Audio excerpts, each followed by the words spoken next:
Professional wrestling is the one true sport.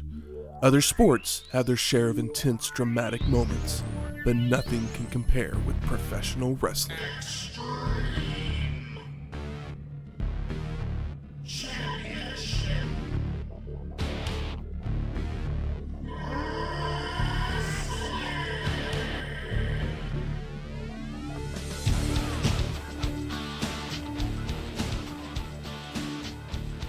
Welcome to Wrestling History X, where three friends come together to talk about the stories behind the matches. I'm Matt. I could be your dad in 17 states. And I don't know if I'm the man who last night took such liberties with your mother that I'm now recognized as your father in 17 states, or the man who your girlfriend has on speed dial because she loves the way I star 69 her. Welcome to episode 294, Living Dangerously, 1998. Woo! Do it dangerous or die. I made that one up. I like that. I mean, we both picked the best line, but you got the whole thing. I was like, I'll just cut it down. Well, I had said a while back that whatever Gertner says I'm going to use as my name, and he went on for one of his 15-minute things, but everyone was like, okay, do I use that one? No, wait, should I use this one? No, maybe that. No? We'll just use it all. Yeah, I thought about being the not-so-silence behind the violence. Yes. But the 17 states was like, well, somebody has to do it. If we talked beforehand, I would have let you have the 17 states. That's all good. Together with our powers combined, we're 34 states. Yes. 34 states and 50.25 inches of pythons on our arms or absolutely. whatever. So that means someone has a 133% chance. Perhaps. So this is the inaugural Living Dangerously produced by ECW. It would take place on March 1st, 1998, from the Asbury Park Convention Hall in Asbury Park, New Jersey, with an attendance of 3,700 people. Where my Springsteen fans at? Not here. Probably one or two. They're not sending me greetings, sorry. I grew up hearing Born in the USA way too many times and hearing about, you know Bruce Springsteen has an album called Nebraska? He does. It's very good. I'm a fan. I grew out of Bruce before I even grew into him. Johnny 99. It's off a song off Nebraska. Hey, Santa Claus is coming to town. Hey, did you know Bruce Dern has a movie called Nebraska? I did. I seen it. I haven't seen it. I should see it. I do love Bruce Dern. It's not as funny because it's another Bruce. It is funny. It is very funny. So we are in Asbury Park, New Jersey. Yeah, we are. So Shane, did you do what you do? Yes, I did. I was almost going to say but yes, I did do what I do. Here we are in Jersey.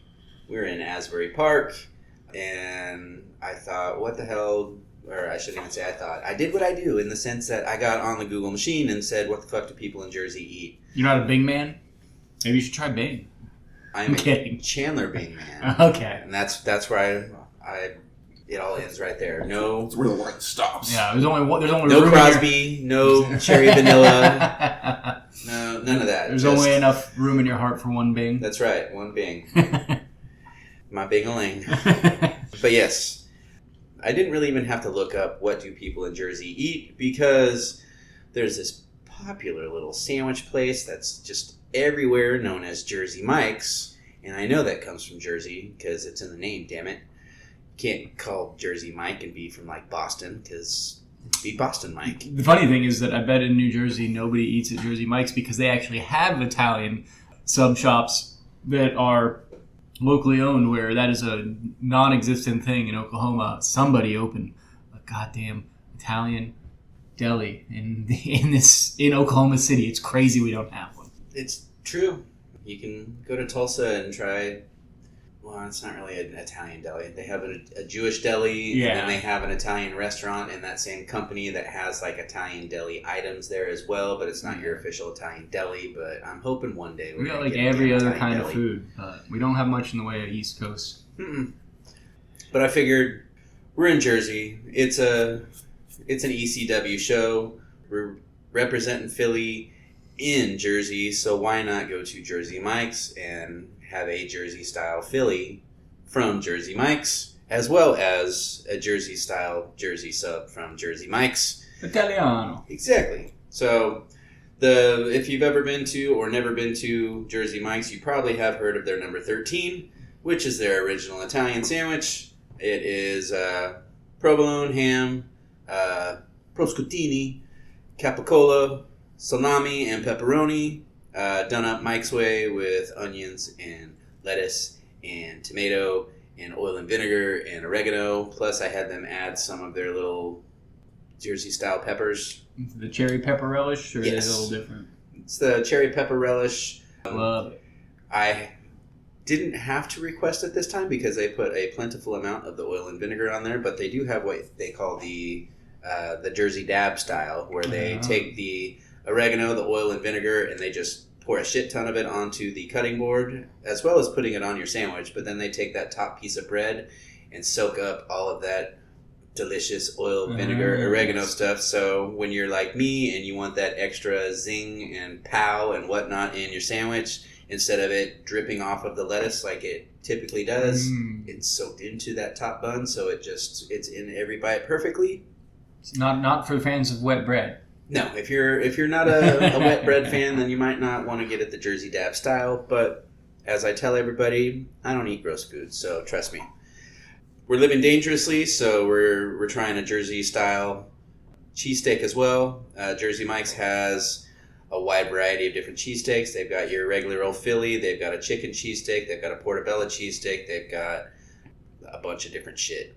I went with their number 56, the Big Kahuna cheesesteak, which is grilled onions, peppers, mushrooms, jalapenos, extra white American cheese, and then obviously the steak.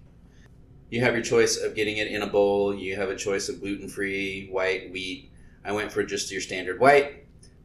It looks good. I've only eaten my piece of the Italian that I had, so I'm going to take my bite on the microphone here of this delicious Big Kahuna cheesesteak. So here we go. 1, 2, 3.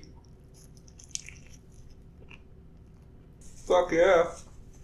I haven't had Jersey Mike's in a while, so this is making me really happy. I love a good sub. Mm-hmm. And Jersey Mike's always does me right. Yeah. Until we get a non-chain sub place in Oklahoma City. That Jersey Mike's is one of the best choices you got. It's not one of those things, like, they don't screw up. It's always solid. Yeah. That's one thing that I've learned from old Jersey Mike's is they are very consistent. I mean, yeah, I have my favorite locations. Some of it is location-wise because it's closer and down the road for me. But if I know there's a Jersey Mike's around, I know I'm going to enjoy what I get because typically they taste the same from location to location. Yep. So, if you've never been, give them a try. It's worth it. If you're in Jersey and you can get better subs, then do that instead. But give us a shout out and let us know where you went and what you got. Go to the original Jersey Mike's location, out on the boardwalk. Or FedEx us a sub. They're from Point Pleasant, which is 12 miles away from Asbury Park. So, nice. Yeah, just right down the road. There's a good chance Paul E. ate there before he made his way to the arena that night. Also, if you haven't tried this Coke Zero Oreo flavored beverage, it's worth trying. Yeah, it's not bad. I still need to try the Coca-Cola flavored Oreos, but the soda version of it it's not bad at all. At first, I could only taste the vanilla-ish of it from like the cream, but now I think it was because I was eating the spicy sub earlier. But now I can taste the part that tastes like the actual Oreo cookie, and it is surprising they got it in there. I kind of want to hope it doesn't give me cancer. I kind of want to do like a Coke float with it, but I don't know if I want to do just regular vanilla or if I want to do cookies and cream. Cookies and cream? Well, like I said, I got to dip the actual Oreos into the soda first to know for sure if they go well together. That sounds so gross. But yeah, if you've never been to Jersey Mike's, never had the Oreo flavored Coke Zero, do it. Jersey Mike's will definitely be around longer than the Oreo Coke Zero, but they surprisingly don't fight with each other when you have them together. No. Well, something that would happen right around the same time as Living Dangerously, Big Lebowski and U.S. Marshals would both hit theaters the next weekend. The dude abides. Did anybody see the unofficial Big Lebowski sequel? No. I didn't think so. Sequel? It's not really a sequel. It's just a movie that involves is his name Jesus? Isn't that what he says? Don't fuck with the Nobody Jesus. fucks with the Jesus. Yeah, yeah. I do remember something like that. I don't think anybody saw it, Showtime but or something like that. I wanted to bring up a thing that everyone forgot and nobody saw. Yeah, I'm trying to remember now. Yeah, and it's Totoro. Everybody loves Totoro. I think maybe that's what it was called. Is Nobody Fucks with the Jesus. I think so. Yeah, or don't. I don't know how you get that on a marquee, but it was a direct-to-video. Okay, I believe it. It's just it's maybe one of the weirdest things. Like, yeah, it's like the Big Lebowski is perfect how it is. There's no need to expand. Jesus Rolls. Is that what it's called? Let's see. This is Sorry to bring up a probably bad thing. 2019. Directed by Totoro, written by Totoro, starring Totoro. Mm-hmm. What a weird, why he's John Totoro? Why would he do that to himself? Does he really love that character that much? People love that character for him. I mean, yeah, it's funny, but it's not particularly important to the movie or anything. John Turturro, Bobby Cannavale, Susan Sarandon, Pete Davidson, John Hamm, J.B. Smoove, Christopher Walken. You only named one person I don't like, although I've kind of had enough of Walken in my life at this Tim point. Blake Nelson. Great. Damn. He called in all the favors. Yeah. But no, I've never I was just curious if anybody saw it or even remembered it. Didn't even know this existed. Oh, wow. That's impressive. If you know Matt, that's pretty impressive he didn't know it existed. Yeah. I don't even know how I knew it existed. But on the same note, I don't love Big Lebowski. Oh, yeah. I like it. It's not my favorite comedy or my favorite Coen Brothers movie, but I do think it's good. It's very good, but it's also one of those things, too, where the people that love that movie too much are really annoying people. Yes. So it's like, yeah, it's good, but don't make it your personality. That's obnoxious. Yeah, I mean, don't get me wrong. I love me some White Russians, and yeah, we all agree that this aggression will not stand. I do have a rug that really brings a room together, but yeah, I've never been to Burning Lebowski or whatever the Lebowski fest that they have every year. Lebowski. It's probably 200 people that go.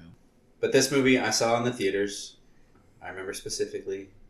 I went to the Douglas 3 in Lincoln, Nebraska, and saw The Big Lebowski one afternoon. Yeah, one that blew up on tape for sure. Yeah. So it was not a hit in the theater. No, it was a hit in the theater. It just wasn't. It wasn't a critical success. Okay. They were coming off of the Fargo wave on this one. Oh yeah. It only made $19 million in the U.S. It had a cult following. And 48 worldwide. Nice. It wasn't one of the big hits, but I mean, it made them plenty of money off videotape and all that. They didn't make a financial success in the theater, but they've made up for it and then some since then. It's a very rewatchable movie. It's one of those ones that, to a point, it gets funnier every time you watch it. And then it's been a while, it used to be a cable classic too in the late days of cable. So, very quotable movie. The cast was great. This was the first Jeff Bridges led movie that it made me realize that all right, yeah, he can be a leading man. And then what about Starman? 10 years. I didn't. Tron. I mean, this is better than Starman and Tron, and I love Starman and Tron. What about The Fisher King? I hadn't seen that at the time. Okay, yeah, that's a great one. Yeah, I've seen that one since then, but to me, The Fisher King, I saw that one just as a Robin Williams movie, and I didn't pay attention to anybody else that was really in it, other than what's her, not Roz from Frasier, but she reminds me of Roz from Frasier. What the hell is her name? I can't remember, but I've never seen U.S. Marshals. It's the sequel to The Fugitive. I know that much. Sequel to The Fugitive. It stars Tommy Lee. And but it's not like a direct sequel. It just has the same Wesley character. Snipes is in this one? Yeah. They're chasing Wesley Snipes this time. Yeah. And is it Robert Downey Jr.? Yep. Okay. I remember it when it came out on video, but I think I took it home but never watched it. I mean, it's not as good as The Fugitive. No. But most movies aren't. Tommy Lee did not win back-to-back Oscars for reprising his role. Yeah. I mean, But it's well liked. Nobody hates it. It's not bad. It's your typical 90s action movie. Mm-hmm. Where it fit in there nicely with, The Rock and Con Air and... Yeah, it's a little more serious than The Rock and Con Air, though, right? It's basically the same kind of... Okay, because those movies are pretty goofy, but I love those movies. But The Fugitive's not as wacky. The Fugitive, no, but U.S. Marshals, yes. Oh, okay. Well, that makes me excited to watch it. Yeah, Tommy Lee, Wesley Snipes, Robert Downey Jr., Ogre from Revenge of the Nerds was in it. Oh. Joey Pants is in it. Love him. Yeah, not every single one of the U.S. Marshals that were in the first one return, but they brought... They bring back Tommy, yeah. I mean, Tommy, Joey Pants was in the other one. I believe the young lady that was on the team is back, but yeah, Robert Downey Jr. was a new addition to basically add a little bit more star power to the movie. Well, yeah, this is him working towards I guess he was still in the midst of his comeback because they actually had to postpone some shooting of scenes to get him to come to work. Yeah, I guess his real comeback is just it's up and down up until basically Iron Man. Yeah, because Kiss Kiss Bang Bang is still 99 or 2000, right? Yeah. I was looking to see if I recognize anybody else on the cast, but nope. But basically, if you want a fun action film, U.S. Marshals, it's hour 45. It's good time. Yeah, one day I'll do just double feature. It's what's 3 hours? What's 3 hours when it's snowing outside? And then Big Lebowski. Yeah, I mean, even though I'm not a huge fan of it, if you haven't watched Big Lebowski, you should watch Big Lebowski. I mean, Coen Brother movies are still a step above most other people's movies. Yeah. Even their worst ones are still worth your time. I mean, and do it for John Goodman. He's so great in this. Yeah. Well, basically playing John Milius, which is a bonus for me as a huge John Milius fan. I'm not gonna lie, I was always hoping that in one of the Coen Brothers movies, because they always have some sort of an Oscar love to them, that I always wanted John Goodman to at least get an Oscar nomination for one of his roles in a Coen Brothers movie. And now they don't work together anymore, and it is a shame because you can see why they were better together if you've seen the movies they've made away from each other. Mm-hmm. Yeah. Looking at you, Driveway Dolls. Never saw that one. You can skip it. Well, let's talk some living dangerously. Oh, I'm scared. We see a car arrive late at night. Taz exits the vehicle and makes his way into an empty building where the ring is already set up. He kicks a chair out of the way and takes in the sights, saying, "I'm ready." A real SpongeBob. Star wipe into Joey Styles in the middle of the ring in a packed arena, hot crowd, welcoming everyone to the show. 4th pay-per-view. He warns the fans to sit back and buckle up, because for the next 3 hours, they're all living dangerously. Woo! Drink. We then get the opening video package with clips of violence and shots of hot women, including Jenna Jameson, who's now a backstage reporter for the company. How the hell did they afford her? Let her film scenes in the locker room? I don't know. There you go. I mean, yeah, I don't know. I wonder if Sabu she's the puts queen. On a mask at some point and does a little... She was the queen of pornography at the time. Her and, Tara Patrick, probably. Who knows? I'm sure they were doing great off those video sales. It wasn't just the internet. I'm not ashamed to say I was not watching her movies back then. I mean, I wasn't either. I was very young. It would be pretty weird if I was. So, side note for just to cover the show, last time we saw mostly everyone was at November to Remember 97, episode 283, which was our last ECW show that we covered. But it falls in my arbitrary, hey, we haven't seen these guys in a while show count. So Unless I say otherwise, that's probably when we saw it. You know who you're going to get, guys. Yeah. It's ECW. So we go to our first match. The FBI of Tracy Smothers and Little Guido with the Don, Tommy Rich, versus Jerry Lynn and Chris Chetti. Chetti. So, actually, in doing research, I actually found a new Hall of Fame. Mm-hmm. The Indie Hall of Fame. Oh. That, I guess, is kind of sponsored by Game Changer Wrestling, GCW, Mm-hmm. and the magazine Orange Crush, which is a, vanity wrestling magazine. It's not like news, but it, has actual articles about wrestling. Think pieces. Yeah. I have their first 3 issues. They're very good. Yeah. Very good. It's a very good magazine for what it is. I'm trying to think of funny article titles they could have. Yeah. What's in a chair? Who knew a table could? Yeah. What does a folding table mean to you? But as I was doing research, I noticed that Tracy Smothers is a member of the Indie Hall of Fame. Good for him. Also, Jerry Lynn is in there. So you get the idea of who's going to be in there. Others that have been, they've only been doing it for 3 years, but others that have been inducted that I know we won't see anymore Okay. are Eddie Gilbert, because he's passed away at this point. But Yeah. we have seen him before, wanted to recognize him as Hot stuff. Indie Hall of Famer. And the last time we saw Chris was at Born to be Wired, 97, episode 266, while the FBI comes out with a defaced Italian flag with Tommy Rich's face on it. Kind of glorious, actually. Yeah, it's pretty It was cool. fun. There's a sign here that I saw that totally just puts a timestamp and a visual picture in the minds of everybody that was alive at this time.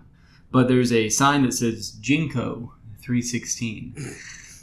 The very large pants that you will now see young children wearing. Which is back, it's crazy for it to come back. The clown wear. They looked stupid then. I had a couple of pairs of too big pants at points in my life. But Were you a juggalo? no, not a juggalo. Okay. But everybody had Jinkos. It was No, they didn't. not everybody, but a lot. And they were, I never had to use it. well, they were popular from then. I had 6th, 7th grade. I had, Yeah, so maybe it's 2 or cool. 3 Might pairs. take long. They were so expensive, so much denim. I could only get 1 or 2 pairs out of my Yeah, pants. see, I was too broke for that shit. Yeah. I'll go to the county seat at the mall and get mine for $20. They were heavy. God forbid it rains. Forced to sag.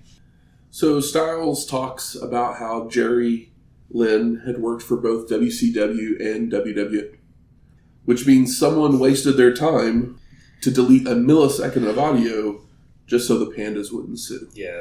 Which is crazy because it's so, What I find stupid is anything that happened before that judgment was passed, they should just be allowed to say the F. Because... Well, it's even funnier because later in the show, literally someone says World Wrestling Federation and they don't bleep it. They don't bleep it, but if you read the closed captions... It says that on... Even if you watch WWF shows, it says... E. But it's just crazy because the network, it's we do pick that. and choose what we... Exactly. And it's it's an ECW show. It's not Survivor Series or WrestleMania. And even then, don't fuck with the past. Mm-hmm. Who cares? Yeah. Also, there's a weird fog, smoke floating in the arena as this match is happening. So I assume RVD is just getting high in the back. Okay. Fog it out. King 420 King. But Chetti and Guido start us off with Chris taking control with a spinning heel kick and an arm drag into an arm wringer. The little Guido's able to tag out, allowing Smothers to jump in off the top with a double axe handle, only for Chetti to catch him in the gut on his way down. Jerry tags in to attack with a second rope elbow, chops, and a sunset flip off a reversed whip to a corner for a 2 count, followed by a springboard crossbody. And Lynn makes the cover, but Guido breaks it up by dropping an elbow, only for Jerry to move in time, causing Tracy to take the blow. Lynn then grabs little Guido by the arm and drops down to give Smothers a double elbow drop, which leads to the FBI arguing. So Jerry and Chris drop kick them out to the floor, followed by Lynn leaping off the top with a plancha atop both men. And that's how you do a good comedy spot without, like, taking it too far. It's like, oh, he's small. Of course he's going to get pulled down. It was against his will. Like, yeah. This was very, very good and funny.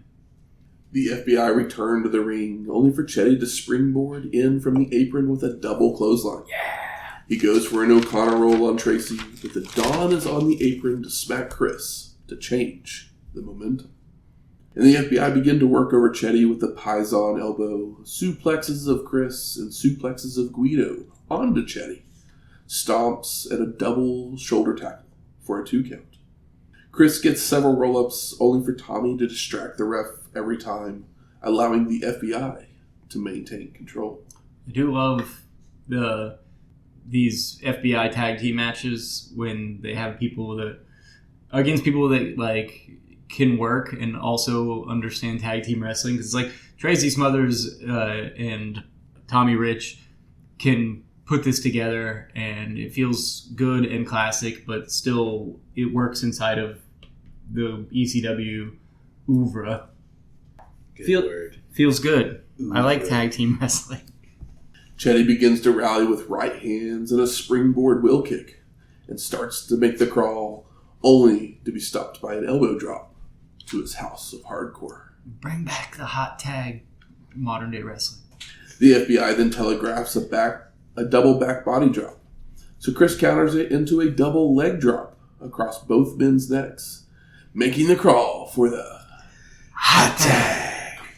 Lynn cleans house with drop kicks, head scissors, and back elbows, when Rich would jump on the apron to distract, allowing the FBI to use the opening to try for a double flapjack to Jerry. But it's reversed into a double DDT, leading to all 4 men brawling. And the Don grabs the flag and goes to hit a held Lynn with it, only for Jerry to duck, causing Smothers to be knocked down, with Lynn capitalizing by hitting Tommy, sending the flag flying into the crowd before rolling up Tracy for the pin and the win. Post-match, a fan in the front row has the flag and he's waving it around when little Guido notices. The camera then cuts away to our winners celebrating, but come back to the FBI having retrieved the flag, and they're arguing amongst themselves, with Smothers shoving Rich, sending him walking away alone. Uh-oh. Is this the end of Tommy and the FBI? We're at least teasing it. Uh-oh. Wait. And this... Are we going to get JT back? No, I don't Said think he was coming back once. Maybe for a spot. I don't know. I do love JT. I keep waiting. But I think that Tracy and Guido, they're doing a decent Never job. going to see JT again. Maybe he'll make the Indie Hall of Fame. So Joey tells us that he hasn't seen Wing Kanemaru all day, but he's supposed to be in the next match. But he sends it to a hype video anyways, including highlights of both Kanemaru and his opponent Masato Tanaka, including some of Masato's battles with Mike Awesome. I know, and it's great because it's like basically all just like taken from like one Tanaka Mike Awesome match and all the high spots, but I did get a little sad that the powerbomb spot has already happened and not in... it broke my heart a little because I love that spot. It'll happen in the future in this company, but to know that they'd already done it in Japan, I was like, I didn't know that. And they showed it on ECW, but can't take anything away from those guys. Wonderful opponents. When the video ends, we see Lance Wright leading Doug Furnas to the ring, who we haven't seen since Survivor Series 97, episode 281. And Wright says his associates in Stamford, Connecticut changed the plans, buying out Kanemaru's contract and telling him to stay home, continuing that he brought someone to destroy Tanaka and send him back to Japan. So our second match, Doug Furnas with Lance Wright versus Masato Tanaka. Tanaka comes out with the FMW flag, and I love that Joey Styles lets us know that he's won the FMW title and is only 25 years old and 5 years into wrestling. That's the kind of information we want to know about guys we don't see, aren't regulars on the show. Short and to the point. It's like, well, he's obviously got his shit together. So I got a little backstory here for you. Doug and his tag team partner, Phil LaFawn, had come to ECW after the Survivor Series, winning the tag belts in early December. But they lost them back the very next night. LaFawn would then retire from wrestling. Aw, thanks for coming, Phil. Returning to work in CMLL and All Japan occasionally, but mostly just running his wrestling school in Edmonton. We won't see Phil LaFawn anymore. That's a bummer. Yeah, I mean, we'll remember the good times. Yeah. And the last time we saw Masato was at Funk's WrestleFest, episode 270. But this is his official ECW debut. And Tanaka starts it off by running through Furnas with a shoulder block and hitting a dropkick, but runs into a power slam, allowing Doug to deliver some kicks, only for Masato to catch one and counter into a dragon screw leg whip. And Tanaka works the legs with holds, including a figure four, with the two reversing it back and forth until Furnas grabs the ropes. Masato with forearms and a corner splash before nailing a tornado DDT for a 2 count, followed by a Death Valley driver for a near fall. The Coley driver.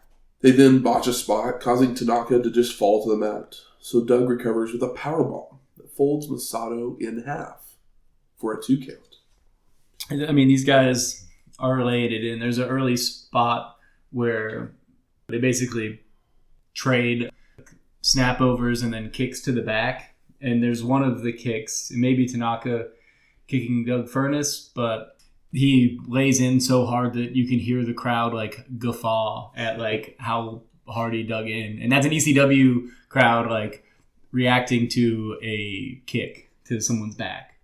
So these are big boys doing big boy shit. Furnas continues the attack with a release German, makes a cover, but Wright jumps on the apron to tell Doug to keep attacking. So Furnas hits a hurricanrana. Doug then goes for another cover, but Lance still wants more punishment. So Furnas tries for another rana, but Tanaka avoids, and unfortunately they botch another spot. Yeah. Leading to Masato just delivering a roaring elbow for the pin and the win. Post-match, Wright grabs a mic to berate Doug, saying he is close to becoming a WWF legend and superstar, name-dropping Jim Ross, Bruce Pritchard, and Vince McMahon. But Furnas just turns his back on Lance, which pisses him off. And Wright says Doug will never work in the WWF again. So Furnas turns and clotheslines Lance, grabs the ECW shirt off of the timekeeper, and tells Wright to give Vince a message. Kiss my ass, before putting the shirt on and leaving to the back. To cheers. I mean, it was nice for him to come in and them to put a little bit of heat on him in that way. He's Doug Furnas. He's a badass. And this will be the last time we see Furnas as well. Happens to me all the time. Yep. As he retires pretty soon afterwards. I will say that I respect that LaFawn and Furnas gave it the college try. Mm-hmm. We're very good wrestlers, but we're we see how this is not going to work out, and instead of wasting our bodies on the indies, let's just get out. I think the car wreck that they were in fucked them up. Kind of I forgot about that. Made them. Yeah. Their pain tolerance was probably. I mean, they basically had to work through pain because they just never were going to ever heal from some of those injuries that they probably got. And so I feel like that probably had something to do with it. I mean, that makes sense. I wonder. But hey, at least they didn't work through it and end up with a horrific drug addiction or something. Yeah. They had the foresight to know when the writing was on the wall, which is really hard for wrestlers to do. So it's commendable when they do it. That's right. Even though, I'll miss... no shame in getting injured and then going back home to train the next generation. Yeah. It is a bummer because there's some awesome spots in this match, but it's like, well, these guys, aren't particularly familiar with each other, so the couple of botches are a bummer, but so old Lance, they get to pass. Old Lance is like the kiss of death. He ruined the pit bulls, and now he's eliminated Furnas and LaFawn. Can't wait to see who he gets next. We then go to Joey up in the booth, and he says that there was a Dueling Canes match that happened earlier, where the Sandman fought Sabu. But the pay-per-view providers and the censors banned them from showing it, deeming the encounter to be too violent. Mm-hmm. And Styles promises that the match will be released on video before hyping up the rest of the card, still to come, when Jason and Nicole Bass would interrupt him, with Joey having a bad reaction to seeing her face. Big ass Bass. Yeah. This lady's probably larger than China. It's crazy how jacked she is. And the sexiest man on earth tells Styles to play the Tommy Dreamer tape, or Bass will kick his ass. So we go to the footage of Tommy arriving at the building without Beulah, with Jason claiming that she has left Dreamer. But he does have a cute little bulldog. Oh yeah, he's got a cute little bulldog and a toolbox suitcase looking thing, briefcase. Yeah, Matilda too. I couldn't hear what they were saying exactly with the whole footage thing there, so it's good to know that that's what they were pointing out. Because what is this incriminating footage of Tommy walking into a building? Yeah, it seems like a nice guy. He's bringing his dog along. But he likes the Raiders. Yeah, he brought the dog because he was feeling lonely without Beulah. So we go to our third match: Rob Van Dam with Bill Alfonso versus Too Cold Scorpio. And we haven't seen Too Cold since One Night Only 97, episode 272. Been a while. But he had returned to ECW at House Party 98. Just couldn't find that video.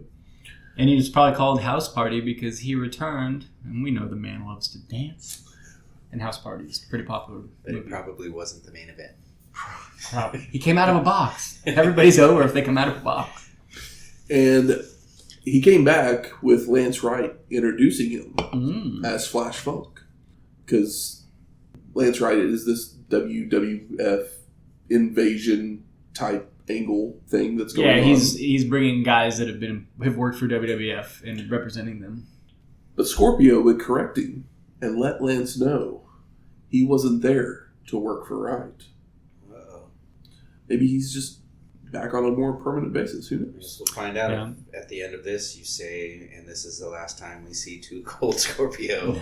I do love. Too Cold. Guess we'll find out. Yeah, he does come out. He's got long hair. Yeah, it's a crazy look. Hamilton before Hamilton. But he's dancing and playing to the crowd as like a big baby face. He'd be kissing babies if they were there, but he's just slapping the hands of the large sweaty ECW fans that we all know, and wearing Brutus Beefcake's old could potentially trunks with the holes and fringe. Yeah. So we get back and forth action with mat wrestling until Too Cold hits a thrust kick to send RVD to the floor, but returns to go into a knuckle lock that ends with dueling monkey flips, leading to a standoff.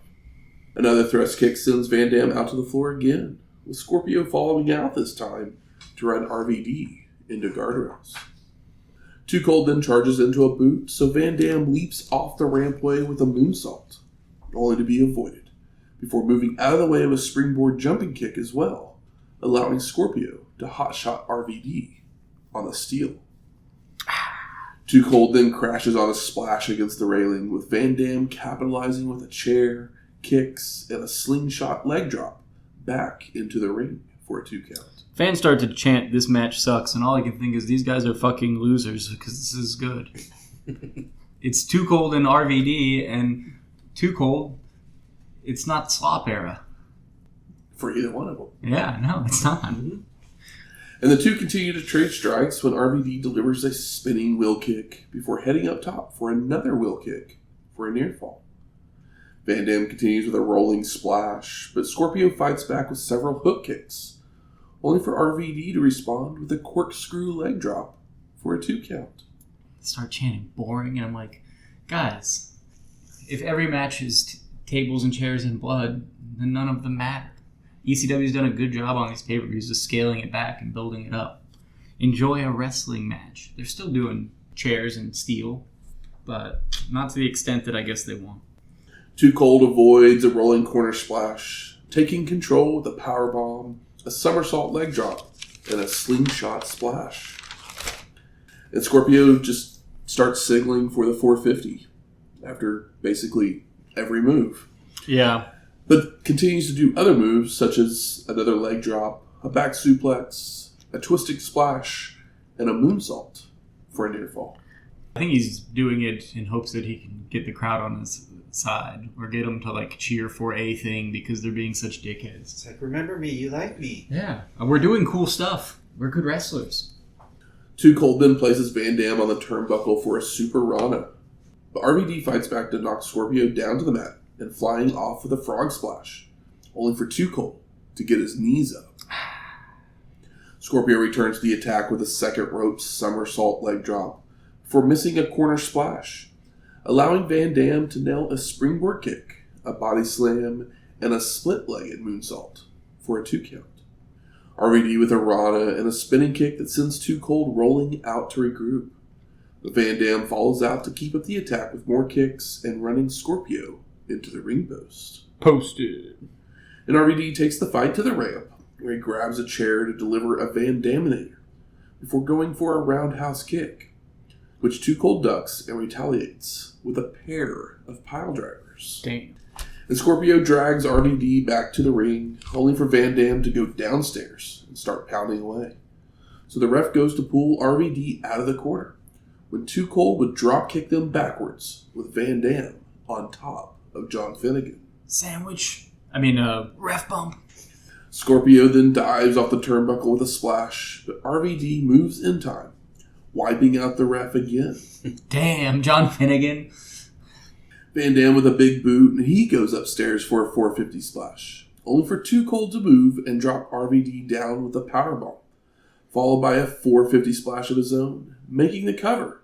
But Finnegan is still down. Sabu then runs down, leaping in off the top rope with chair in hand for an atomic Arabian facebuster. He comes out of nowhere. Like, he's just so fast. Before pulling Van Dam on top of Scorpio for the pin. And no! Too Cold kicks out. And we actually get a huge pop. But we're about to find out why. Sandman then comes running down to these chase losers. The homicidal one away, while Scorpio goes for more kicks until RVD counters into a victory roll for the pin and the win.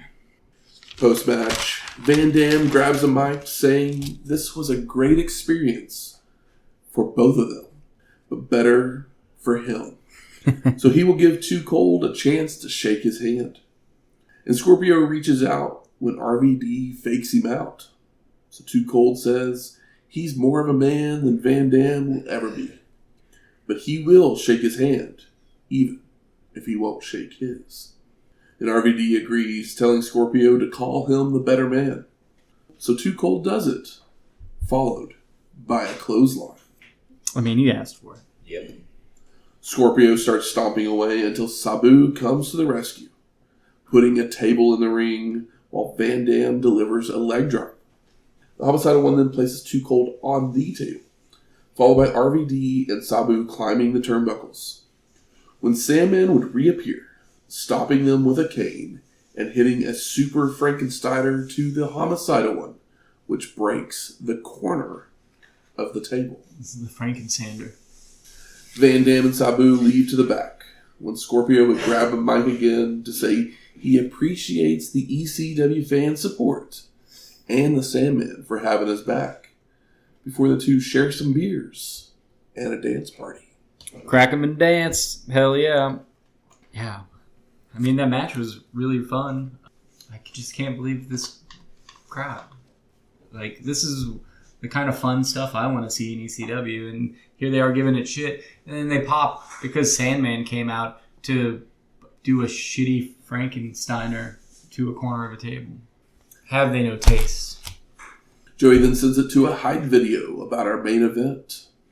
And we see footage of Candido and Lance Storm working as a team. But Chris would turn on Lance, pile driving him onto the tag belts. And we come back to the arena where the Dudleys arrive to the ring, with Joel Gertner greeting all the welfare recipients and hopeless vagabonds in Asbury Park. And he continues with the introductions, including saying about himself that, like milk, he does a body good. That his wit is more tongue-in-cheek than a lesbian orgy. I mean, that's the line. And that your girlfriend has him on speed dial, since he loves the way he star 69s her. Yeah. It was the tongue in the cheek one that was like, damn, that one's really vivid. That was very graphic and funny. Yeah. So we go to our fourth match. The Dudleys of Devon and Bubba Ray with Joel Gertner, Big Dick, and Sign Guy Dudley. The silence behind the violence. Versus the hardcore chair-swinging freaks of Axel Rotten and Balls Mahoney. Versus New Jack and Spike Dudley in a three-way dance. Like, nothing should get me excited about New Jack, but the combo of New Jack and Spike Dudley is so funny and so correct. Just like, I don't want to... At least it's not New Jack and somebody that's also going to do nothing except for try to murder people. At least Spike Dudley is going to do something interesting, even if it's against his own best interest. The wellness of his being. yeah, exactly. At least he's going to do some fun shit. So I was excited that at least somebody fun came out with New Jack. So the last time we saw Spike was at As Good As It Gets, episode 273. That's when he was thrown into the crowd. Oh, yeah. And the Dudleys and the Freaks started off by brawling in and out of the ring when Mahoney misses a top rope leg drop to Bubba, allowing him to grab Ball's chair and smack him over the head. And Big Dick climbs in the ring to hand out choke slams to both Freaks. When the music hits, the X's go up, and the trash cans come flying into the ring, with Jack using crutches, a keyboard, and cookie sheets on Devon. Spike chokes Bubba Ray before nailing a hurricanrana, but Bubba retaliates by backdropping a charging Spike over the ropes to the floor. I think already at this point, I yelled at my TV, turn off the fucking music. I know. It's the worst part of it is that it's always like some stock, crummy, discount rap song instead of what they actually are playing. Which would still be annoying, but at least would be a song that people know and like. Fucking play the Kurt Angle theme or something. I mean, that's a great thing. Not everybody gets to use it, Shane. Just 5 guys before Kurt Angle. I mean, let that be something that old Lance Wright brings with him for the time being. Oh, yeah. The Freaks are both busted open, but duck chair shots from the Dudleys, only to return the favor, followed by New Jack putting a crutch to Devon's crotch. Ooh. Everyone starts heading into the crowd to continue to brawl with more chair and crutch shots when the Dudleys are placed on a pair of tables, while Spike and Jack climb to the balcony. They then leap off with stereo balcony dives, leaving everyone laid out except for the Freaks. It's fucking crazy. Mm-hmm. Like, it's the balcony of like a 4,000 cap room.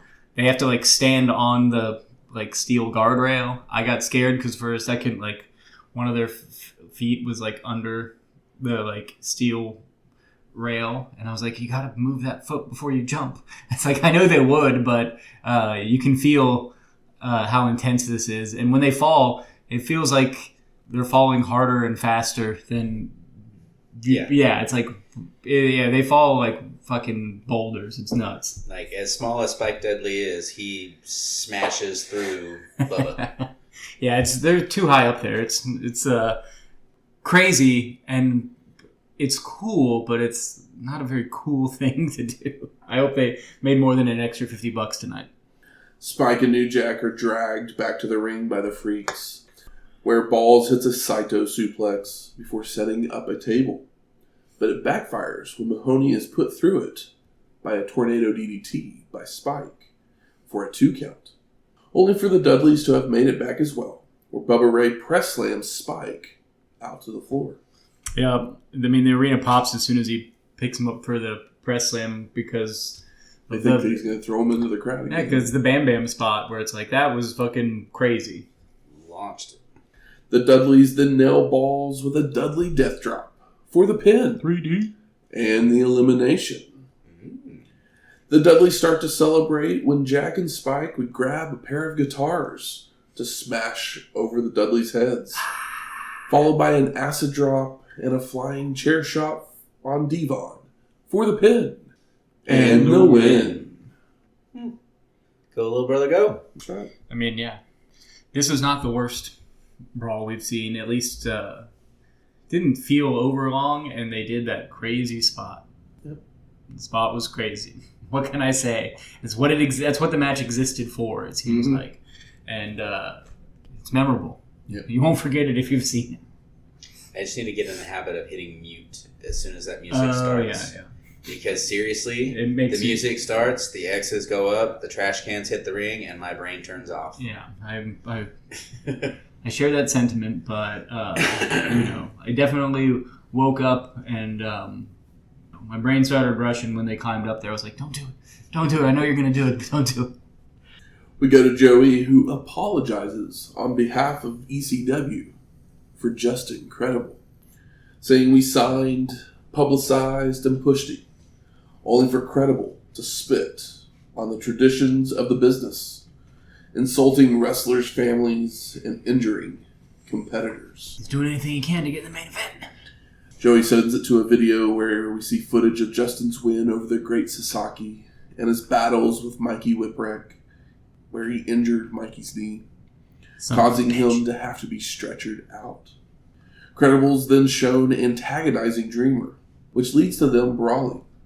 Before we come back to the arena, where Jenna Jameson is on the ramp to interview Justin, Jason, and Nicole Bass. Hell yeah, this is like the most ECW thing that's happened that doesn't involve wrestlers. Is they're like, you know what? Let's bring Jenna Jameson up for all these horny, violent freaks. That's right. And boy, do they love it. Jenna Jameson is our mean Gene. Incredible stops her in her tracks, saying normally he'd give her the time of day, but he doesn't need her. He has Beulah on his jock. Jason, on the other hand, wants Jenna, while Bass just glares at him until he enters the ring. But Jameson then says she'll interview who she wants, inviting Tommy out. But he doesn't speak, just kisses Jenna and walks to the ring, while Styles says Dreamer boldly went where every man has gone before. Very funny. The thing that I got the biggest crack, like, he kisses her and, like, does the dip kiss, stands up, but he uses his arm and wipes his mouth like a child before going to the ring, which is just, like, even more insulting to her and so funny. I legitimately laughed out loud. Well, she also goes, Oh, Tommy. Yeah. What I thought was comical was, I'll interview who I want. And then she calls out Tommy, and she goes to talk to him, and her microphone doesn't work until the "Oh, Tommy" part. So it's like, yeah, I'll interview who I want, but they're going to turn you off in the back. Yeah. Just like, Tommy must just be like a really good kisser. I guess. Like, he got Beulah, like, and Kimono Wanalea that one time to, like, do the triple kiss, and then we never saw Kimono ever again, and Beulah's still with him, so. I mean, I won't lie. I would have taken a shot at making out with younger Tommy Dreamer, but not so much anymore. Yeah, like when he showed up. When he showed up originally, and he was all young and Chris Chetti looking. It's still exercising. But also, Jenna Jameson was like, yeah, he can kiss me. That's no big deal. I've had worse things in my mouth. Yeah. And then years later, Tommy, drinks a dip bucket, and he's like, I kissed Jenna Jameson. I've had worse things in my mouth. We're just kidding. So we go to our fifth match. Mostly. Just Incredible with Jason and Nicole Bass versus Tommy Dreamer. And the story behind this match was that Credible had interrupted a segment honoring Tommy's recently deceased grandfather, saying that Dreamer should have died instead, leading to them brawling all the way to the parking lot, where Justin would escape in a car. The two would have a first blood match at CyberSlam, another show we didn't get tape for, which Credible would win with some help from RVD, followed by hitting his finisher on Bigelow. These ladies in ECW really take a power move. Yep. So Justin attacks as soon as Tommy hits the ring, but Dreamer avoids, hits a backdrop and a clothesline that takes them both to the floor. And Jason hits Tommy from behind and throws him back in the ring before helping Credible to his feet, only for Dreamer to leap over the ropes with a slingshot crossbody to take them out. Justin then ran into several guardrails, followed by Tommy taking the fight into the crowd, where he could whip Credible back to ringside. They then head to the ramp, where Dreamer catapults Justin onto a chair before attempting a DDT, but Justin just shoves Tommy off right into the railing, crotch first. Yeah, it's fun. This show, they have the ramp that we've seen like in WCW, where it's equal with the apron, and yeah, so he pushes him off of that, and pretty bold for Tommy to take that from a nut shot, because it's much harder to protect yourself when you're falling like 3 feet. Grabbing your balls at the same time. It's like, well, maybe I'll just break a finger. Back in the ring, Dreamer catches Credible going for a crossbody to deliver a fall-away slam, followed by placing him in a tree of woe to dropkick a chair into Justin's face. Tommy with a power slam and heads up top for a frog splash, only for Credible to move and nail a basement dropkick to the face. Love a basement dropkick. And Jason hands Justin a chair, setting it up to drop toe hold Dreamer throat first onto the back of the steel, before placing the chair between the turnbuckles to whip Tommy into.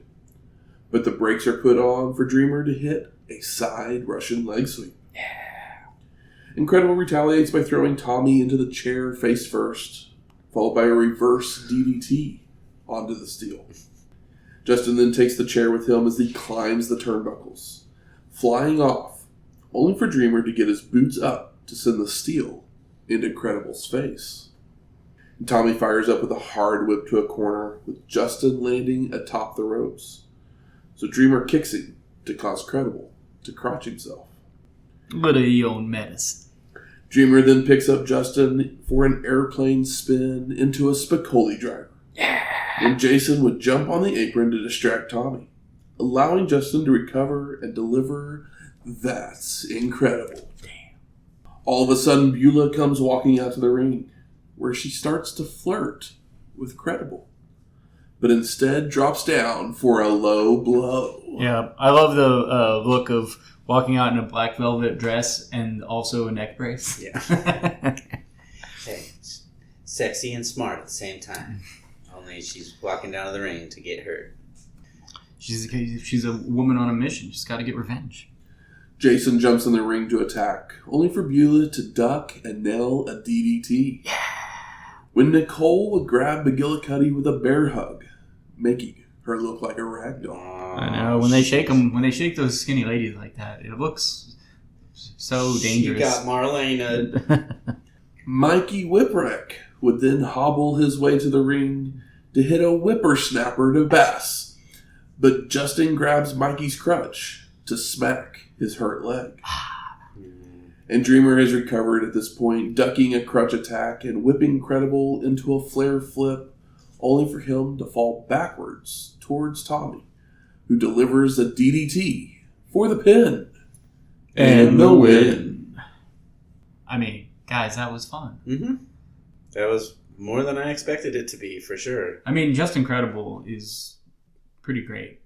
He's What you call him? Just incredible. I'm trying to stay away from that. But like for a guy that just kind of came in recently and they have pushed him, he looks like a badass and he does badass stuff. We go to Joey asking who the toughest man in ECW is. Before getting a hype video with Paul Heyman narration, showing Shane Douglas costing Bam Bam a match versus Van Dam, followed by Bigelow approaching Taz to be his partner, only to be turned away at first. But the Human Suplex Machine finally agreed on one condition. Bam Bam would face him in a TV title match, calling himself Bigelow's savior. But Bam Bam would then turn on Taz during the tag match to rejoin the triple threat. Styles then plugs WrestlePalooza in May, wondering who will be the TV champ at that time. So we go to our sixth match. Bam Bam Bigelow versus Taz for the ECW World Television Championship. And the two stare each other down in the middle of the ring when the Human Suplex Machine would take Bigelow down with an armbar, only for Bam Bam to make the ropes, before an arm drag and a clothesline sends Bigelow to the floor, clipping the edge of the timekeeper's table. Mm-hmm. I mean, Bam Bam is the hometown favorite, but Taz is Taz. Yep. And the crowd is hype, as they should be. Taz leaps off the apron with a double axe handle, but Bam Bam catches and rams the Human Suplex Machine into the ring post. Posted. Followed by whipping him into the railing.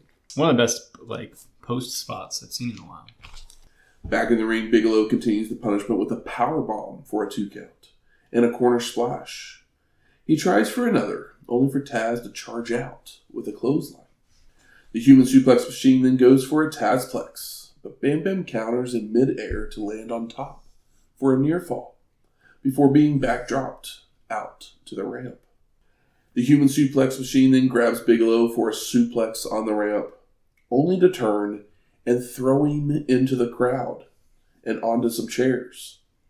Unfortunately, Taz also falls off, hitting his neck on the guardrail, leaving both men down. Ouch. They brawl their way back to the ring using chairs, right hands, and clotheslines, where Bam Bam would nail a DDT and a moonsault for a 2 count. Love a Bam Bam moonsault.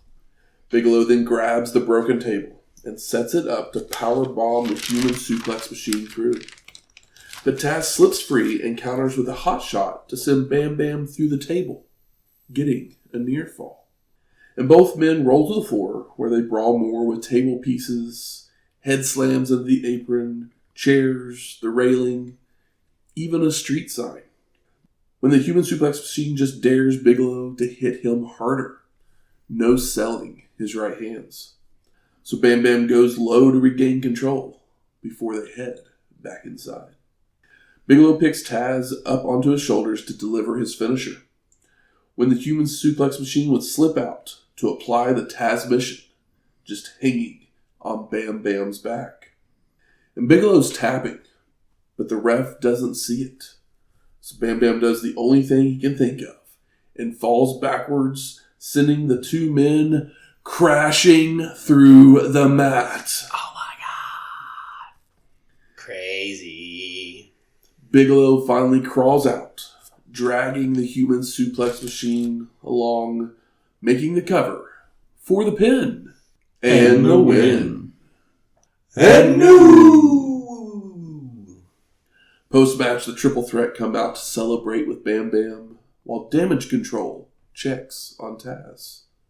When we cut to Joey, where Heyman is yelling at him to buy him some time, because they need to fix the ring. With Styles saying we were supposed to have Al Snow versus John Cronus next. And when Paul comes back and says, "Go to the Sandman Sabu match," but Joey's hesitant because of the censors, only for Heyman to demand it. So we get our 7th match, Sandman versus Sabu with Bill Alfonso in a Dueling Canes match. And it is taped, but it is earlier from the same night, which made me believe that it was maybe before the RVD match. And It was. And that's why the crowd was fucking being giant pussies about a good wrestling match. Because they wanted to see something crazy. Makes so, sense. I was like, that's had to have been where it was, because why else would they be such losers about a good wrestling match? But because it was recorded earlier, We get to watch it now. we thankfully skipped Sandman's entrance, Oh, good, Matt. Didn't Didn't even think about it. getting us right to the action as the Homicidal One comes to the ring to get caned over the head. Sabu returns the favor with multiple kendo shots until Sandman can hotshot him across the ropes, causing him to lose his headgear. And that's not the Homicidal One. It was RVD in disguise. Would have got away with it too if it wasn't for you pesky kids. And what's crazy is like RVD attacked so fast, and Sabu is known to do that as well, that I didn't even notice it was RVD. Nope. Like it all. Yeah. They actually pulled it off. It was pretty great. Yeah, even they did something different with his hair. Yeah, he Added, just didn't. He took it out of the bun. Well, he took it out of the bun, but they added like a color to it or something because it was darker than usual. Oh, really? Yeah. I just know that. Yeah, it's like, well, yeah, it was one of the best like It was a good trick you swerve. spots, swerves that I like that I've seen, because we normally catch them pretty quickly. With this one, they did it nice and fast, so like the shock worked, and it felt like it worked in the arena too. The real Sabu then attacks from behind, while RVD nails a spin kick, leaving Sandman open to more cane shots. Alfonso then sends Van Dam to the back to prepare for his match later in the evening, as the Homicidal One continues the punishment by tossing Sandman to the ramp and flying out with a triple jump plancha. Sandman rolls off the ramp, so Sabu leaps off it with another plancha to send Sandy into the railing, before whipping him so hard his opponent flips into the guardrail. And the Homicidal One then sets up a table across corners of the railing, placing Sandman atop it, followed by climbing the turnbuckles to dive off with a splash to send both men crashing through the table.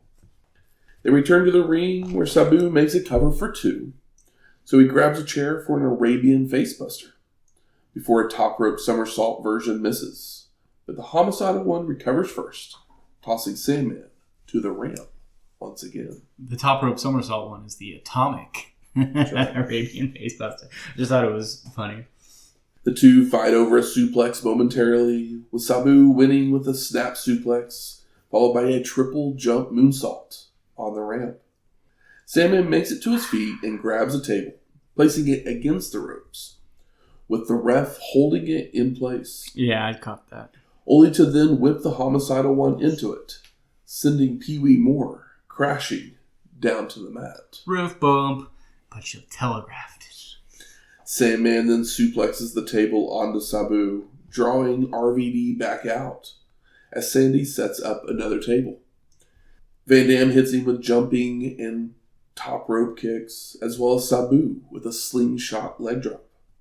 All of a sudden, ref Jeff Jones is out, and he's helping Fonzie set the table up on the ramp as the attack continues inside the ring, with Van Dam flying off the top with a frog splash onto Sandman, who has a chair across his face. The group then sets Sandy on the table, allowing RVD and the Homicidal One to nail stereo flying leg drops before rolling Sandman in for the pin and the win, with Jones making the count. Flatten that Sandman fucking ground with those stereo leg drops. I mean, yeah. That table just went. Yeah, it basically turned into dust. I'm going to Oreo cookie this for you real fast. Okay. Match isn't bad, but they hyped it up as Violent. too violent to show. And we've seen more violent on hardcore TV. Exactly. Yeah, that was my thought on it too. Because I'm like, I swear we've had these cringy moments where Terry Funk and Sabu were both wrapped in barbed wire to the point that they couldn't move and had to end the match because somebody was about to have their throat slit. Did anybody even bleed in this? No. No. It's crazy. And the other thing is that, like, this should not have been that early in the show. I was giving them props earlier for, like, leading up to, like, violence. And here they just moved it around. My assumption is that they needed to cut the Sandman intro out to be able to make pay-per-view time. So they're like, you know what, we'll just move it and we can make the angle that, like, they don't want us to play it, but we're ECW and we're going to play it anyway. But then they get to save the 5 to 10 minutes of pay-per-view airing time by cutting out the Sandman intro. That's my, thinking too hard about something silly. So we return to live action, seeing the crowd waving about styrofoam mannequin heads. We want it. And Joey starts complaining about what Heyman did so he can take the phone calls, because he's the boss. He was really mad about having to show that clip. He's trying to get it over, brother. Styles also says that they couldn't fix the ring, but we will still get our main event. I do love that Joey says, God forbid we follow the format. And it's like, all right. I mean, yeah. It's like, we get it, but... It says the format and what I write. Yeah. Apparently Joey's the writer. I didn't realize that. I mean... Makes me happy. It's a damn good one. You work in ECW. You do a little bit of everything. Yeah. So we got our 8th match. Chris Candido and the franchise Shane Douglas with Francine versus Lance Storm and a mystery partner in a dream partner match. So the story behind this match was that Lance and Candido were the tag champs, but they couldn't get along, as Chris would continuously accuse Storm of stealing the spotlight and trying to steal Sunny. Lance Storm, notorious womanizer. Yeah. Oh, is he? No. I was going to say, yeah. Like he's been with the same woman for like 30 years. The boys call him a better term for a cockblock, basically. Oh, really? Because he's just like, he's straight. Just straight-laced, like, wants to get back to his room, call his wife. Yeah, yeah.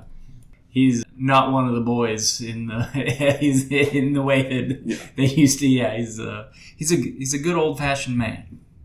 When Bigelow returned to the triple threat, they would kick Lance to the curb, attacking him on several occasions, which led to this tag match. And Sunny said she knew who the mystery partner was, but wouldn't tell her fiancé, and he hated secrets. Bet he does. So Candido comes out and he takes the mic, wondering who Lance's partner would be, since only 3 people have ever kicked his ass. His grandfather, Bam Bam, and Sunny. But he enjoyed it when she did it. Storm then makes his way out, and he points at the curtain, and out comes Sunny. Oh my gosh. Who has a mic to say she'll beat Chris's ass just like she does at home. He'll like it. Lance then leaps into the ring with a double clothesline, knocking Douglas out of the ring with a drop kick, nailing Candido with a superplex for a 2 count, as Joey thinks that Chris will never attack Sunny. It's genius. It's genius. He's never going to hit her. He won't let Shane hit her. Storm drapes Shane on the ropes before delivering a super kick to knock him out, followed by a back suplex to Candido. And Sunny tags in to face Chris, when Francine would jump in the ring to argue, allowing Candido to grab his fiancée, only for Lance to grab Chris, with Sunny then grabbing a metal tray. And she winds up to give a shot, while the franchise has made his way back in to kick Storm from behind. So Candido is free, when Sunny stops, turns, and smashes Lance over the head instead. Never saw it coming. Sunny and Francine hug as Storm is being held by Douglas, while Chris asks where the ass-kicking is. Where's the mystery? Before asking what Lance will give him. Yeah, this was Storm yells out, "I'm gonna give you head!" causing the lights to go out and the crowd to go wild, when Lance's real partner, Al Snow, would make his way out to the ring. And fans start throwing their mannequin heads as Al hits a sit-out spine buster to Shane, while Storm backdrops Candido to the floor, followed by nailing a springboard plancha atop him. And Francine steals head, only for Snow to grab her to get it back, with Styles saying she won't be giving anyone head tonight. Uh-oh. Al then trade punches with the franchise as we get an odd upside-down camera shot, only for Snow to whip Douglas into the hole that's in the ring. Is that head cam? It was really distracting. It's like, I know you're going for a thing, but it's not working. Yeah, it's upside down. That's how it was when they first went to go shoot it to Al coming in down to the ring. It was upside down. Like, what the fuck are they doing? It's hurting my head. Lance retrieves Shane from under the ring, rolling back in for Al to deliver a snowplow for the pin and the win. Post-match, Storm and Al celebrate as fans continue to throw more mannequin heads into the ring. And the camera goes bananas. It makes my eyes Zoom hurt. in out. Yeah. It hurts so bad. DX camera work going on. It's worse than the DX cam, and the DX cam makes my brain spin. With the franchise being buried by the heads. There were so many heads. Joey plugs WrestlePalooza again, saying we are all getting head in Asbury Park before saying his goodbyes, and we fade to black. So I ask you, gentlemen, what are your overall thoughts of Living Dangerously 1998? Overall, good. I don't think it's great, but they have some long-running loose ends that are still interesting, but at the same time, it feels like we're moving into a new era for ECW that is exciting. When did Al Snow get this over? Last time we saw him was kind of the beginning of this head thing, and now that's people are going bananas for it. They gave him a goddamn Undertaker intro. Head screwed head, man. Who isn't excited about yelling we want head? I mean, yeah, it makes sense, but it's just it was quick. That's all. But no, I'm excited because we have these guys that are great wrestlers that are over and being used in bigger spots. So yeah, between your Just Incredibles, your Lance Storms, your Candidos, your Al Snows, there's a lot of really great talent on this show, and I feel like little of it is wasted. They only wasted the guys in the garbage match that were wastable guys. Yeah, I mean, kind of along those same lines. Better than I expected it to be. Not the greatest show ever, but when you go into a show expecting shit on a shingle and you get an actual good meal, I'm okay with that. If I was getting shit on a shingle, I got a Philly sandwich. Exactly. I mean, it sounds like we're all right there. I mean, the show's it's not the best that ECW's ever put forward, but it's definitely above average. It's not a failure. Several very good matches.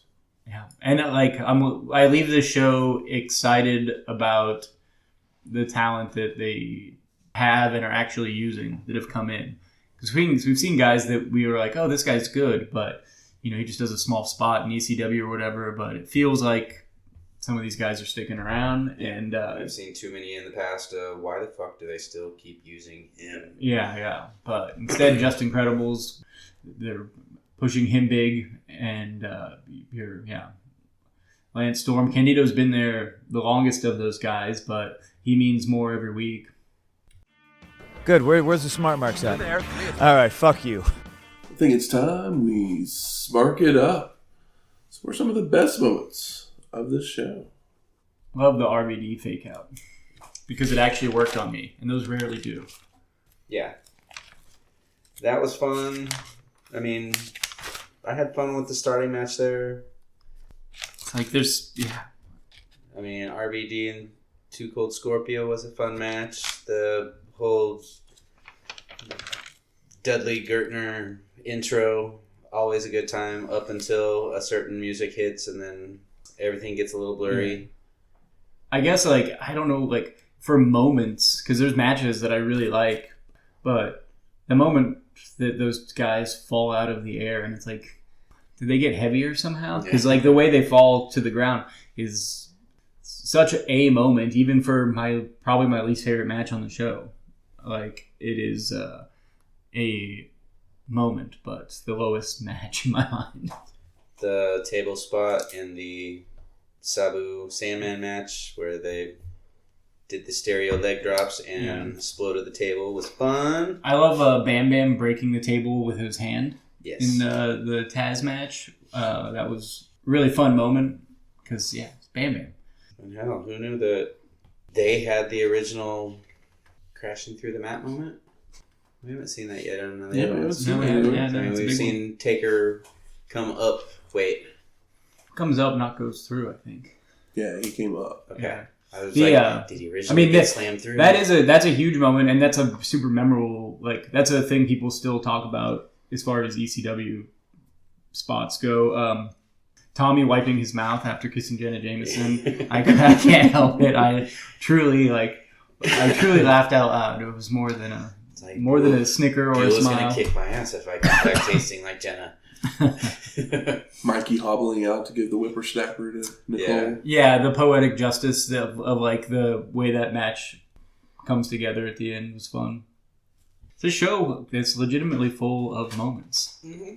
There's some impressive moves and fun spots. Al Snow in the main event pinning the champion. Yeah. That's not something do anything. You think it would? It's also, I just can't believe how over he got in the time since the last time we saw him. Mm-hmm. It's of course, it's a great chant, but he went from Leaf Cassidy from the NWA show in a bingo hall from a fan cam that we watched to Leaf Cassidy to just Al Snow. And then he comes up with this character and just takes off like a lightning bolt. It's been 3.5 months, technically. Since we've seen them. Yeah, so there's plenty of time for him to do it, but it's that kind of thing to happen. Yeah. Also, if you give a bunch of ECW fans foam heads and tell them to chant "We Want Head," they could not like Al Snow and they'd still do it. Yep. How about most disappointing? I kind of mentioned it right after the match. Probably feel the same way. Calling Sabu and Sandman too violent for TV, and it's not that. And violent. It might be one of the least violent matches that they've ever had together. Yes. But on the other hand, I think it might be one of their better matches against each other. It definitely is. Sandman's best opponent is Sabu. Yeah. But it's less violent than the, triple tag match. That was more violent. Oh, yeah, that was more violent. Everybody bleeds, and they jump off of a fucking, 15-foot balcony. Yeah. Usually when you hear people go, they're jumping 15 feet. It's no, they're literally jumping 8 feet. Yeah. No, this was legit. At least 20. This was legit 15 feet. It hurt to watch. I rewound it and I was like... I was just just checking it for people's welfare. Either one of them miss, they're dead. They may be dead. Yeah. They might be, or one of the other Dudleys could rupture somebody's internal organ, especially with Spike Dudley's bony ass. Yeah, Spike Dudley's bony ass. New Jack's just he could have landed with a knee on Devon's face or something and just completely crushed it. Ruin their orbital. Yeah. Unfortunately, Furnas and Tanaka's chemistry was a little lacking, so we had a couple botches. Yeah, that was a bummer, but when they weren't botching, it was fun and they laid it in. I'd like to see them again. Yeah, exactly. It's a shame that the first one is on a pay-per-view. They're both, they're calling in the ring, brother. So. Learning the fast fall of Furnas and LaFawn. Yeah. They had a good run while they were around, but they left quickly. For me, it's that the Sandman and Sabu was taped before a very good match, and that match suffered not from the guys did a great job, but because of the craziness of Sabu and Sandman, people were down on RVD and Too Cold, who did not have a bad showing. They had one of the better matches on the show. Too Cold's hair. I don't know what the fuck was up with that, but I'm adding that to my list. It was a bad look. Did not enjoy it. Yeah. Although, at least he was somewhere between too fit Scorpio and too fat Scorpio. Yeah. he was, body-wise, he seemed fine. Yeah, it was just, sure. He had that weird... terrible hairdo. Hamilton Pilgrim-looking ponytail going on. It was low-rent pimp hair. How about best performer of the night? That's tough. I mean, it's probably RVD for me. I mean, he made me think he was Sabu. I mean, he comes out there. Yeah. In that match, he has a great match with Too Cold. I mean, I could do RVD, and then I think, Bam Bam and Taz is probably the best match on the show. Yeah. But Bam Bam and Taz are going to do Bam Bam and Taz. I mean, literally, other than Furnas and Tanaka, if someone said it was their favorite match on the show, I probably wouldn't disagree with them. Yeah, it's like they're all enjoyable. Every match has something enjoyable that someone might like a little bit more than something else. Yeah. I gotta throw a couple of flowers at my boy Joel, just because I don't know if this is all scripted or if he just stands up there and wings this shit. Nah, he's writing it, but he's remembering it. Either way, if he's the one that's writing this, then he is. Job well done. All the boys are, they're joking around, they're coming all up with joking stuff around, together. working it out, But, his delivery's good. He's gotten better. He's still long-winded, but at least he's funnier now. Yeah, I wanna cheers him now instead of just completely bash him over the head with a chair. Yeah. It's like, at least he's got jokes consistently, because for a while it was like, God damn it, dude, you're talking too long, and need more laughs per minute, and now he's got them. How about most surprising? I didn't realize that Bam Bam won the World Television Championship, so that's 2 singles belts that I didn't know he ever had. Yeah.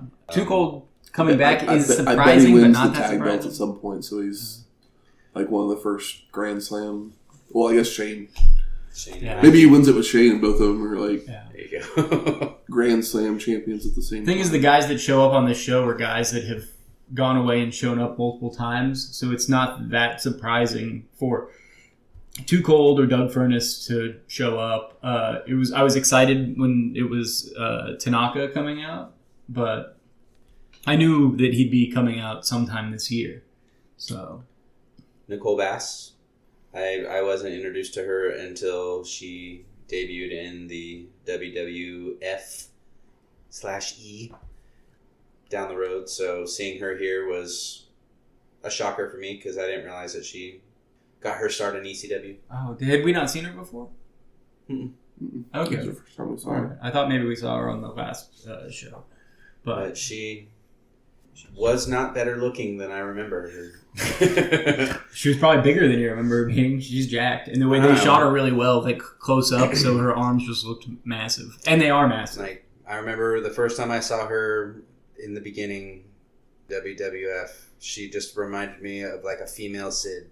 Oh, yeah. It's a good call. They look like they could be related. Mm-hmm. Got a question for you guys. How long do you think the RVD Too Cold match was? I mean, this may be a trivia question in like 3 years, but Yeah. just I gotta think back now. I'm going to go 22. 15, 16. But I was didn't know thinking if it was that 18, long. but I figured if he was going to ask, I was going to go longer. exactly. You guys think it's much shorter than it actually is. It is 27 minutes long. That's because it was good. Damn. But literally, I said 22 just whenever because you asked the question. My guess was going to be 18 because I knew it went on for a while, but it wasn't boring. But that was because like I saw how long the match was. Because sometimes I'll be doing my notes and I'm like, oh, well, this match is 27. Do I have time for this? Yeah. I don't have time right now. I'll start this fresh next time. And I was just like, when I got finished, I was just like, that did not feel like 27 minutes. It was such a good match. Yeah. So that was kind of my surprise of the show for me. Yeah. And my biggest disappointment was that the crowd was crapping on it. And ECW crowds are fickle, but when there's a good match, they typically... I guess it's different when it's at the 2300 Arena, and then when it's a road show, but they're not that far away from home. But in the 2300 Arena, that match would not have been treated the same way. Yeah. Making their way to the ring. It's trivia time. What we got this week? This week, the category is The Champ is Here. The champ is here! The champ is here! So I will give you a show and a championship. I want to know who the champ was at the end of that show. 5 points if you get it right off the bat. 3 points if we go to multiple choice. So the title is the ECW World Tag Team Championships. Oof, Moron. Yeah. And the show is Hardcore TV, January 31st, 1995. January 31st, 1995. Jesus. I know what happened last time. I just gambled a guess. God, I'm trying to think of ECW 1995. And I'll do it again. The Pitbulls. The Pitbull number 1 and Pitbull number 2. Just throwing it out there, Shane. I'm going to give you the multiple choice if I'm incorrect. Matt? Incorrect. Damn. They'll definitely be in your multiple I'm going choice. to say... You're going to guess? Yeah. Okay. Why not? It's fun. It's more fun that way sometimes. Let's see if it's Mikey and Cactus. Ooh, good guess. Incorrect. All right. That was a fun guess. The answer is Public Enemy. Oh my gosh. I never would have We already guessed that. forgot about them. They defeated Sabu and Tasmaniac to retain on that show. Okay. Yeah, I forgot about Public Enemy already. That's so obvious. They basically coveted those belts in all of 95. Yeah. Lottie-dottie-dottie. I still don't like their party. Next week, Uncensored, 1998. Oh, this makes me nervous. I mean, How bad are we in for? Or are we actually going to get something good? you know what I think of when I think of I'm Uncensored? kidding. What's the first thing that comes to your mind? Dustin and Yep. old, whatever his name Blacktop is, Bully. Blacktop Bully getting fired for bleeding in an extreme match. On a truck. Yeah. Yeah, like having a match on a How truck. dare you on have a- blood on an uncensored show? Yeah. But that's what I think of. It's like that stupid match on the truck. Okay. I mean, without it, we wouldn't have had a Gold Dust. But, yeah. Without it, we we wouldn't have had a also Gold would have Dust. had a Gold Dust. Yeah. Yeah, Goldust is a weird thing because it's like Dustin is better than Goldust. That's turning lemons into lemonade because he's just a great wrestler. Mhm. But it's like he could have been more. But maybe having to do a weird homophobic character wouldn't have pushed him into using drugs as hard as he did. Who knows? It's it's all in the air. But we do love Goldust. And we love Dustin Rhodes. Mm-hmm. Music from this week's show is This Is Extreme by Harry Slash and the Slash Tones. And Al Snow won our main event. What does everybody So we want? play Breathe by Prodigy. Okay, that's Oh, not the song okay. I was thinking. I don't know the chorus to that one. I just know Smack My Bitch Up and what's the other one? The other Prodigy Psychosomatic song. Attic Insane. Is that Breathe? Psychos. Yeah, who knows? I don't know. I've had so many people tell me Fat of the Land is a great album, and I'm like, that's just not my scene. I believe you. And if you like this episode or any of our other ones, please go out there, rate and review us on iTunes, Spotify, YouTube, or wherever you find your podcasts at. If you're on YouTube, hit that bell, like, subscribe. That's right. Share. Tell a friend. I don't know any other YouTube commands, so that's where I'm leaving it. And if you have any questions, comments, concerns, Where are we going next? Mobile, Alabama. Mobile, Alabama. All right. If you got any ideas of Yeah, we don't go there often. what the fuck to eat or drink from Alabama, I've never been there in person before, so give me some Razorback some ribs? I don't know. Just making What's stuff up. Razorback ribs. I have no Probably in idea. Arkansas. Oh, yeah, Arkansas is very big. See, I don't even know my A states. Well, we're not having a baked Alabama. I'll guarantee you that, unless I bring some, Alabama Kush or something. Yeah. Yeah, give me some ideas. Slide into our inbox. Shoot us an email, something. Talk to us. We'd love to hear from you. Be like our friend Sam. Or, hold on, let me look up other names here, because we've had some other... Jordan. There we go. I'm like, who am I getting? There's one other one. Oh, there's one. Well, I mean, just here in the last day or two. I mean, we've said for years, it's like, engagement is nice. I know we're just throwing this out into the void, but... There's somebody out there Our listening. friend Steve, our dark fashion killer friend. Everybody hitting us up on the tweeters. If you like us, maybe we'll or follow us. We'll follow back. But you can send those things to our email at wrestlinghistoryx@gmail.com or find us on X at WrestlingHistoX. That's Wrestling HISTO. We'll talk to you next week. What does everybody want? Laters. Oh, I was gonna say it.